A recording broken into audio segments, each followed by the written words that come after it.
17h-20h, Philippe David, Cécile de Ménibus.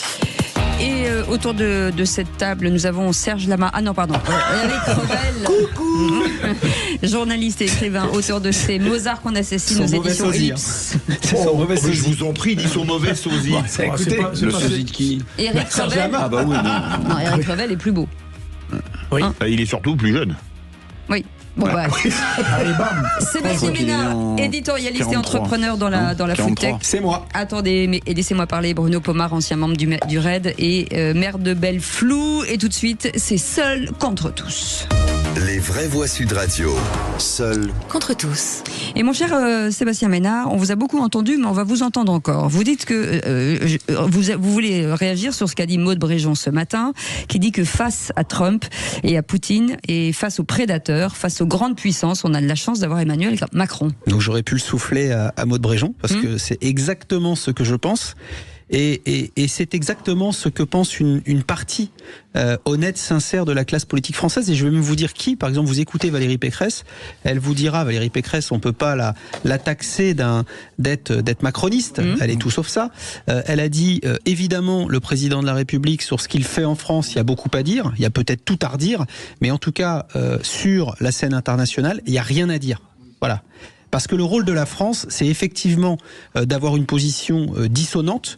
On n'est pas là pour s'aligner sur les desiderata de Vladimir Poutine ou de Donald Trump, mais de porter la voix de la France en Europe et porter la voix de l'Europe. Parce qu'aujourd'hui, c'est ce qui se passe en matière de relations internationales, dans le cadre de ce qu'on peut vivre sur le front ukrainien, dans le cadre de ce qui se déroule sous nos yeux au Groenland, ou ce qui a pu se passer au Venezuela. Alors évidemment, c'est pas facile de jouer les gros bras, voilà, parce que on n'est que la France, mais on n'est quand même pas n'importe qui, et il faut reconnaître au chef de l'État, et donc je reconnais à Maud Bréjon que je critique souvent la pertinence de son propos matinal.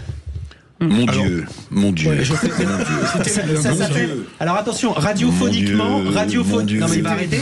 Radiophoniquement, ça s'appelle Seul contre tous. Je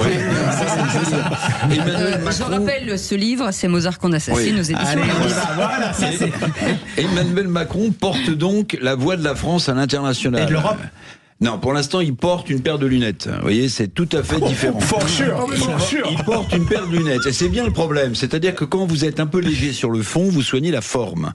Et en fait, on ne parle que des lunettes d'Emmanuel Macron. On ne parle pas du tout des positions parce que françaises. Maintenant qu'ils reviennent à des fondamentaux français plutôt gaullistes sur le tard, parce qu'il est quand même... Ça va pas vous déplaire, il est quand même à un an de sa sortie de l'Élysée. 16 mois. Ouais, bah, très bien. 15, 14, il est 12, dur, enfin, Philippe David. Vivement 2027. Ce que je veux dire, c'est que, attendez, quand vous faites ce qu'il a fait, elles lui vont bien ces lunettes, d'ailleurs, je trouve. Mais vous avez rien à dire, Eric Revel. Donc, si, je vous dis que quand vous avez rien à dire sur le fond, vous essayez de soigner la forme. C'est ce que vous faites, là. Donc, non, c'est ce que fait le président de la République, malheureusement. C'est-à-dire que le Premier ministre britannique a chaussé les mêmes lunettes pour se moquer gentiment de lui. Trump a parlé de ses lunettes. Voilà, on parle pas de la position française, qui d'ailleurs, entre nous, compte pas beaucoup. Vous croyez que la position de la France, celle de l'Europe serait plus intéressante, mais il n'y a pas de position unanime. Vous croyez que la position de la France entre la Russie et les États-Unis compte? Sébastien, soyez honnête. Moi, je pense que la position, de la France, macronisme sur le retard, sur le retour. Je pense que la position de la France, quand on a la possibilité d'utiliser quelque part la dissuasion nucléaire, la position de la France compte, que ça soit Emmanuel Macron ou Tartampion. La position de la France compte. J'ai déjà un premier point de divergence avec Sébastien Ménard quand il a dit ça m'étonne aussi, que Valérie Pécresse n'avait rien à voir avec Macron. Moi, en 2017, quand on avait parlé du retour de Juppé à la place de Fillon, j'avais dit que Juppé c'était Macron sans les cheveux, Valérie Pécresse c'est Macron mais avec un tailleur. Il n'y a pas l'épaisseur d'une feuille de papier à cigarette. C'est pas vrai, politiquement, c'est pas vrai. Entre Valère et Macron, c'est la même chose. La preuve, il ne les censure pas. Mais surtout, Poutine et Trump se fichent, mais totalement de la vie de la France. C'est faux. Mais totalement. C'est faux. Mais je peux vous dire que Trump et Poutine se foutent totalement de la vie de la France. Ils ont chacun... Alors, je pense que c'est là où j'ai un doute sur la psyché de Trump. Je ne sais pas s'il a vraiment un projet écrit, complet, etc. Parce que ces revirements sur l'Iran me posent question. Pourtant, il a dit, c'est mon projet. C'est mon projet. Alors que Poutine, lui, à mon avis, il a un projet, c'est de refaire l'URSS. peu ou prou, d'accord. Mais aujourd'hui, la France ne compte plus dans les relations internationales. Mais ça vous arrange bien de dire ça, mais c'est faux. À mon grand regret.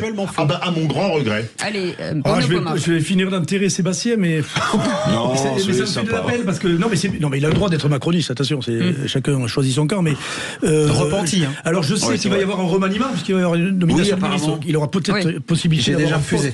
Vous inquiétez pas. Non, mais je crois que c'est gare. Je vais pas reprendre ce qu'a dit Eric, ce que vient de dire Philippe. C'est vrai qu'on est à la dérive et c'est terrible de commenter comme ça sur une chaîne, de dire que la France est totalement à la dérive, qu'on n'a pas de poids ni en Europe ni dans le monde. C'est faux. Malheureusement. Alors Macron se bat un petit peu. Allez, un petit point supplémentaire, mais on est rien, quoi. C'est ça le problème. C'est faux. Ben voilà, vous n'avez pas réussi à les faire. Vous aimez bien les petits pois, vous, hein. Je préfère les pois chiches, moi. Alors René n'est pas là aujourd'hui. Ouais. Philippe David, ça va être votre tour dans un instant. Vous allez voir ce que vous allez voir aussi. Oui. Je pense que vous allez déguster. La guerre contre le narcotrafic est perdue, selon vous. Oui, alors on voit les derniers événements. On savait que ça existait, mais il y a quelques jours, les Portugais ont arraisonné, enfin ont même coulé un sous-marin qui transportait 9 tonnes de cocaïne. Alors je sais pas combien ça fait de rail, mais c'est quand même assez considérable. Et moi je pense que la guerre contre le narcotrafic est perdue, parce que si maintenant ils ont des sous-marins, les douanes n'ont pas de sous-marins, la gendarmerie n'a pas de sous-marins, la police n'a pas de sous-marins, comme on n'a pas de frontières, les go-fast passent à peu près comme ils veulent, et vu le nombre de milliers de containers qui passent chaque jour par les ports français ou européens, vous avez un container de 40 pieds, si vous mettez 20 cartons de cocaïne au milieu de cartons de bananes ou de cartons de boîtes de conserve, comme les containers sont pas scannés parce qu'il n'y a pas les scanners, parce qu'il n'y a pas le personnel, etc., tout rentre comme il veut. Et comme en plus nous avons des lois qui offrent une impunité totale aux mineurs qui sont dans le narcotrafic, ce qui est un drame, eh bien moi je le dis, la guerre contre le narcotrafic, elle est perdue. Alors. Le défaitisme de Philippe David, c'est une catastrophe. On a envie de se suicider, quoi, en sortant de l'émission. Mais non, on vous aime je bien. comprends pas. Non, mais mon cher Philippe, attends. Restez avec nous. Tu te rends compte ce que tu fais comme mal au service, à la police, de façon générale. Non, je dis qu'elle fait son mieux. Les polices internationales, d'ailleurs, parce qu'il n'y a pas que la police française qui travaille comme des malades à travers l'OFAS et à travers tous les services européens qui existent pour justement endiguer ce problème. Alors c'est vrai qu'il y a eu une grande réunion qui a eu lieu cet après-midi sur le narcotrafic avec le président de la République, Barrot et nombre de ministres, mais il y a des réponses, il y a des solutions qui sont envisagées depuis pas mal de temps, entre autres sur les flux financiers, qui est à mon avis la base même de la lutte contre le narcotrafic, mais il y a du travail qui est fait, on peut pas le nier. Alors c'est vrai qu'il y a beaucoup d'arrivées de stupes, effectivement, mais il y a aussi beaucoup de travail que mènent les enquêteurs de l'OFAS. Je peux t'assurer, moi pour avoir vu et pour avoir quelques infos là-dessus, il y a un travail considérable qui est mené. Donc le travail ne va pas se régler en quelques minutes. Il y a un process à mettre en place avec l'ensemble des pays européens, d'ailleurs, parce que les ports, c'est les ports européens, avec Anvers, Le Havre, etc. Donc il y a plusieurs ports qui sont considérés. Il y a un gros travail à mener là-dessus, mais soyez pas défaitistes à ce point, quoi. Vous me faites la peine, quoi, de dire ça. Je suis juste réaliste. Mais même pour notre police et notre justice qui travaille comme... Philippe, vous avez donné un exemple qui est très parlant. Un sous-marin, donc, de narcotrafiquants coulé avec 9 tonnes de cocaïne à bord. Ça prouve qu'avec les systèmes de défense, surtout en ce moment des pays européens, du Portugal, quand vous avez un sous-marin, un vaisseau non identifié qui pénètre dans les eaux territoriales, si c'est pas, il est canardé, il a été coulé. Donc en réalité, c'est plutôt efficace. C'est plutôt efficace. Combien sont passés? Oh non. Il n'y a pas 50 sous-marins non plus, monsieur Philippe David. Alors, ils sont certains que les narcos sud-américains ont des sous-marins qui servent les États-Unis aussi. Là, c'est en Europe. Des tout petits. Absolument. Mais avec 9 tonnes, vous vous rendez compte que ça représente 9 tonnes? Je crois que c'est 600 millions d'euros. Vous vous rendez compte? Et pourquoi la guerre est perdue aussi? Parce que les chiffres sont complètement dingues. Je vais me permettre de vous donner 2 chiffres. Les stupes, c'est 7 milliards d'euros de chiffre d'affaires en France. Est-ce que vous savez combien Dassault, entre ses Rafales, où il a un carnet de commandes plein, et ses Falcon, où il a un carnet de commandes plein, combien Dassault a fait de chiffre d'affaires en 2024 ? Au niveau mondial. 6 milliards. Je vous donne le 6,2 milliards. C'est-à-dire que Dassault, un des principaux fabricants d'aviation d'affaires et d'avions de chasse, fait moins de chiffre d'affaires au niveau mondial que les narcos en France. Si vous voulez, la vente de petits Suisses rapporte moins aussi. Mais vous découvrez quoi? La contrebande, ça existe depuis que le monde est monde. Donc, j'ai l'impression que vous découvrez la vrille. Il y a du narcotrafic, il y a du trafic d'armes, il y a de la contrebande de cigarettes. Il dit que c'est perdu. Mais c'est évidemment pas perdu. Heureusement que c'est pas perdu.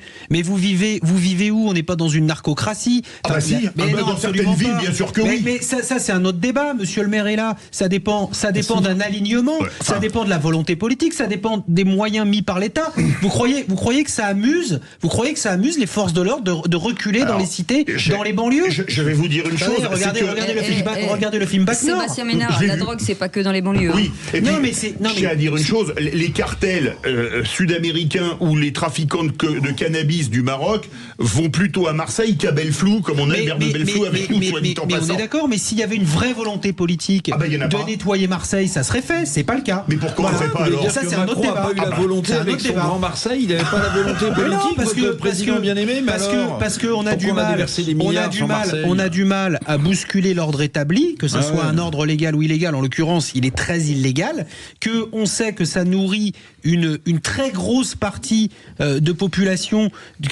pour lesquelles l'État a totalement démissionné. C'est aussi ça. Et je suis pas dans l'exclusionnisme mais c'est pour ça que c'est perdu, c'est parce qu'on a abandonné. Mais il faut y aller. Attendez, je vais vous dire un truc. Il y a 10 ans, un responsable de syndicat flic me disait si on nous laissait faire, mais je dis la même chose que vous. Si on nous laissait faire avec le fisc, on les fait tous tomber. C'est pour ça qu'il y a des nouvelles lois, moi cher. Voilà, bien joué, attendez, excusez-moi, mais c'est pas vrai. Bravo.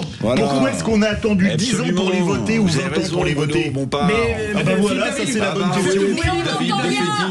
Mais faites-vous élire, Philippe David. Ah bah j'ai pas envie. C'est gentil de faire des constats, c'est bien, mais en même temps, il faut voir ce que font les gouvernements depuis quelque temps. C'est facile de commenter, mais il faut faire les choses.